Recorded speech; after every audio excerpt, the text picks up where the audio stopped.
Hey, what up? Welcome back to another quick Flutter tutorial. In this one, I'm going to teach you a very popular state management tool called BLoC. If you've been following my channel at all, we started with setState, which is Flutter's default way, but that got messy real quick.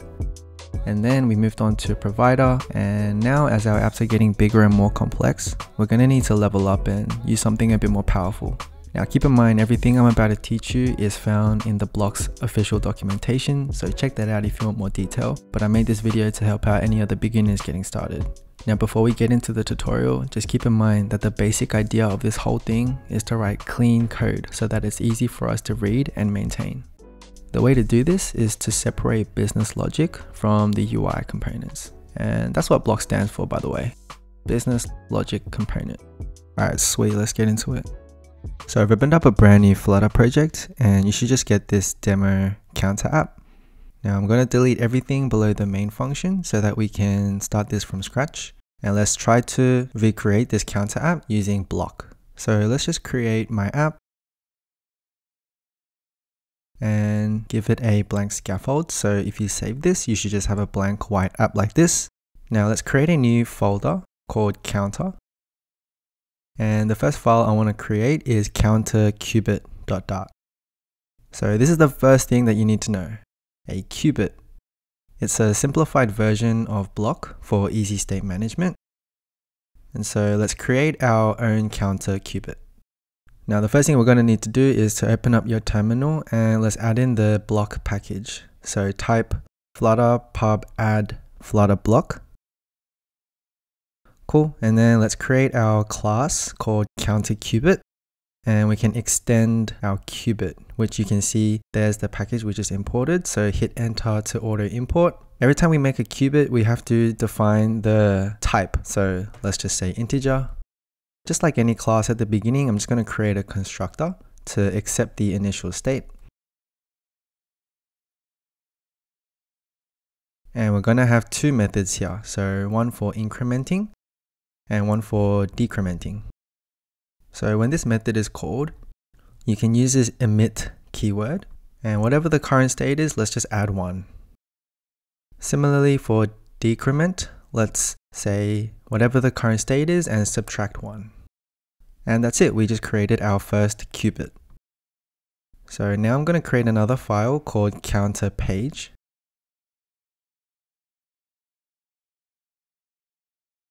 And so what the counter page is for is it's responsible for providing the counter Cubit to the counter view, which is the UI.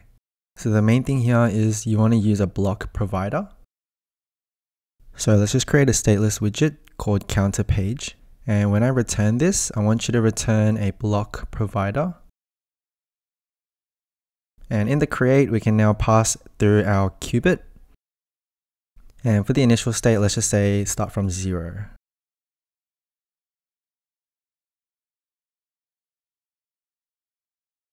Cool, and then in the child, we can give it the counter view. So this is just the UI. And we haven't created this yet, so let's just create that now. So counter view, this one is responsible for just the UI. So for this, you want to use a BlocBuilder.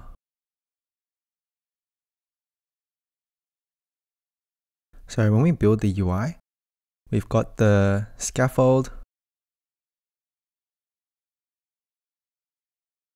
And so just before we decorate this up, let's just come back to our counter page and import what we just created. And also in our main, instead of just returning a blank scaffold, let's now give it our counter page. Cool, so when this app starts up, we're going to go to the counter page, which will provide the Cubit to the counter view.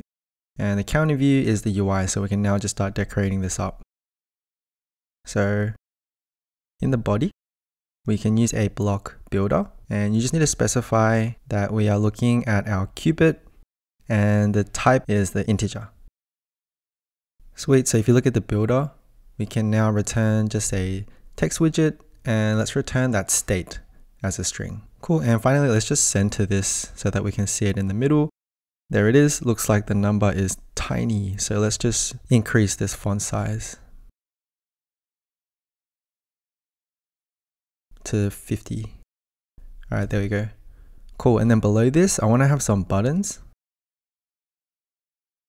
So in the floating action button, let's create a column because I want to have two buttons, right? So one for increment and one for decrement.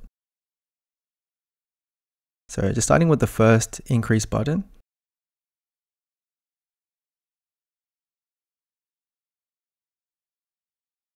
It looks like it's at the top there. So let's go to the column and just access alignment to the end. Sweet, there it is. And I'm just going to copy this and create the same thing for the decrease button. And let's just put some space in the middle. Awesome. So these are the two buttons we can click. And you can see right now when I press on them, it's executing nothing. So if I press on this, then what I want to do is you can say context.read. We can go to our counter Cubit. And you can see all of those methods that we had before. So you got the increment and the decrement. And so if I save this, let's try this out. Sweet, I can hit plus and hit minus to go up and down. And that's pretty much it. So just to summarize and give you an overview, we've got the main function running my app. And we are going to our counter page. And this page is responsible for providing the Cubit to the view. And we're going to do that using a BlocProvider. And so the view is where we're just creating the UI. And for that, we can use a BlocBuilder. And we got the counter Cubit here with all the methods and states. One cool thing I can show you here is in the counter page where we are returning the counter view. What you can do is you can actually just grab this, and you can also use a BlocListener, which will listen for any state changes and we can react to it. So for example, let's show a pop-up box when it reaches 10. So if the state is 10, then I'm just going to show an alert dialog.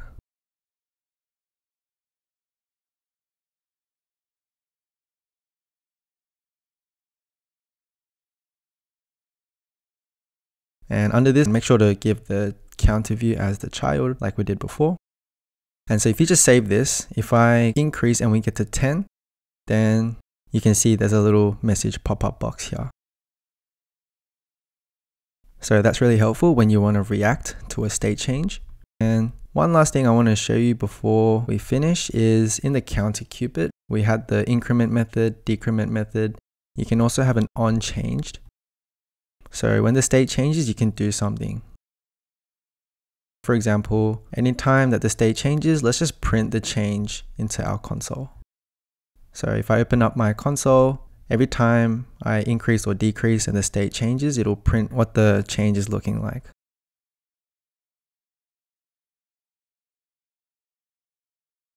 So these core ideas I've shown you in this video are simple but very powerful, especially as the app size grows in complexity. So in this one, I've shown you how to build a counter app. Now in the following videos, I'm going to be building all the apps on my channel using BlocBuilder, all the way from simple weather apps to more complex social media or e-commerce style apps. So make sure to subscribe so you don't miss it, and I'll catch you in the next one. Peace.